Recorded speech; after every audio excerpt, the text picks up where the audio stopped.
হাওড়া সিটির লতিফ টাওয়ারে ঘটেছে বিস্ফোরণ। দাও দাও করে জ্বলছে আগুন, ভেতরে আটকা পড়ে আছে কয়েকশো মানুষ। কি হবে তাদের? ফায়ার সার্ভিস কি পারবে তাদের নিরাপদে বাঁচাতে? সর শালা সর, সামনে থেকে সরে সরে। ওইদিকে মানুষ কাবাব হয়ে যাচ্ছে, এরা জ্যাম্বাদা রাখছে। ও তুমি আইসাও, দেও দেও ঢুকা দেও।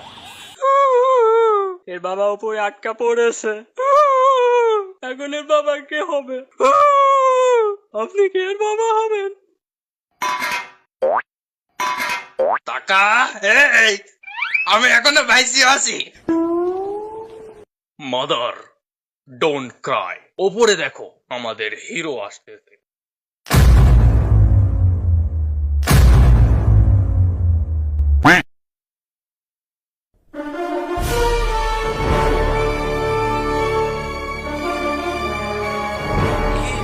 এটা কে?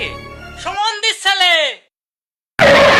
আমি সুপারম্যান, এসতে সুপারম্যান, সম্বন্ধে ছেলে না।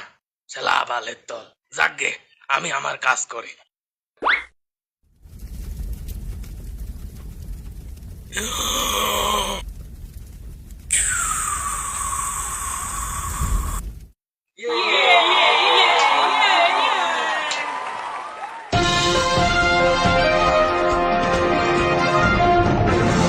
কে এই বুইরা সম্বন্ধের ছেলে যে নিজেকে সুপারম্যান বলে পরিচয় দেয় আর মানুষকে বাঁচায়? আসুন তার কর্মকাণ্ড নিয়ে প্রশ্ন তুলি সরকার দলীয় নেতার কাছে। আরে ভাই, কোন এক বুইড়া মানুষ লাল কালারের জাঙি আর বুকের উপর এস লিখলে সে সুপারম্যান হয় না? আসল সুপারম্যান তো আমাদের দেশের প্রধানমন্ত্রী। আর মজার বিষয় কি জানেন? আমাদের দেশের প্রধানমন্ত্রীও লাল কালারের জাঙি পরে। বাহ, নেতা তো ইতিমধ্যে শুরু করে দিয়েছে পাচাটা। চলুন এবার শোনেনি বিরোধী দলীয় নেতারা কি বলে। সুপারম্যান, যাকে আমরা সুমন্দির ছেলে নামে চিনি, তিনি নিতান্ত একজন ভালো মানুষ। আর ভালো মানুষ আমাদের দলেই থাকে, সুতরাং সুপারম্যান আমাদের দলের রাজনীতি করে। চাচার কথা শুনে মনে হচ্ছে পৃথিবীর আশরাফুল মাখলুকাত তার দলেই পাওয়া যায়।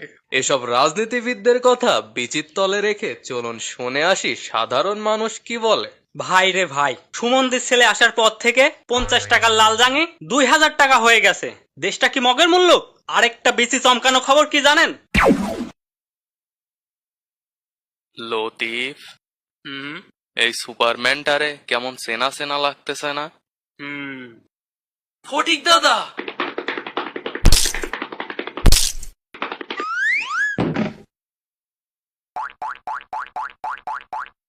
তুই দে না, তুই দে। এ কি মফিজ আর লতিফ তোরা? দাঁড়া, আমি কাপড়টা নাড়ে দিয়ে আসি।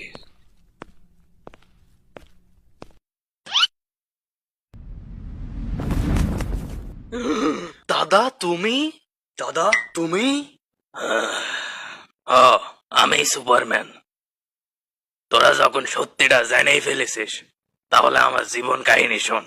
আমার জন্ম পৃথিবীতে না, পৃথিবী থেকে শত শত আলোক বর্ষ দূরে ক্রিপ্টন গ্রহে। আহ, কত সুন্দরী না গ্রহটা। আমার বাবা ছিল ওই গ্রহের সর্দার, আর আমি তার সন্তানদের মধ্যে 108 নাম্বার। 108? কুত্তাও তো এত বাচ্চা দেয় না। গল্পের মধ্যে কথা বলবি না। ঠিক আছে দাদা।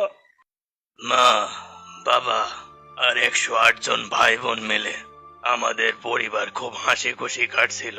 কিন্তু আমাদের হাসি খুশি আমার চাচা জবের অতি সহ্য হয়নি। ঠিকই তো, কুত্তার মতো বাচ্চা নিলে কেউ তোরে কি বললাম একটু আগে? ঠিক আছে দাদা। আমার চাচার হিংসা এতটাই বেড়ে গেছিল যে যাও, আমার বড় ভাইয়ের বংশ নির্বংশ করো। ওকে বস। কি হলো, আবার ঘুরে আসলি কে? না মানে বস, আপনিও তো আপনার ভাইয়েরই বংশ। হুম, তো কি বলেন, আপনারে দিয়েই শুরু করি। কুত্তার বাচ্চা। সেদিন চাচা আমাদের ওপর ধ্বংসলীলা চালায়। আমার বাবা কোনো মতো আমাকে। দাদা আবার কি? মাইরো না মাইরো না, টমেটোর মতো কে যেন দাঁড়া আছে। আমি মিস্টার টমেটো। তো আমাকে হুয়াই অ্যানিমেশন পাঠাইছে কিসের জন্য? এই চিঠি দেওয়ার জন্য। তোমরা যারা ভিডিও দেখতেছো সবাই লাইক দাও, আর নতুন হয়ে থাকলে সাবস্ক্রাইব করো। আর ভিডিও এখানে শেষ। এই ভিডিও বন্ধ করো।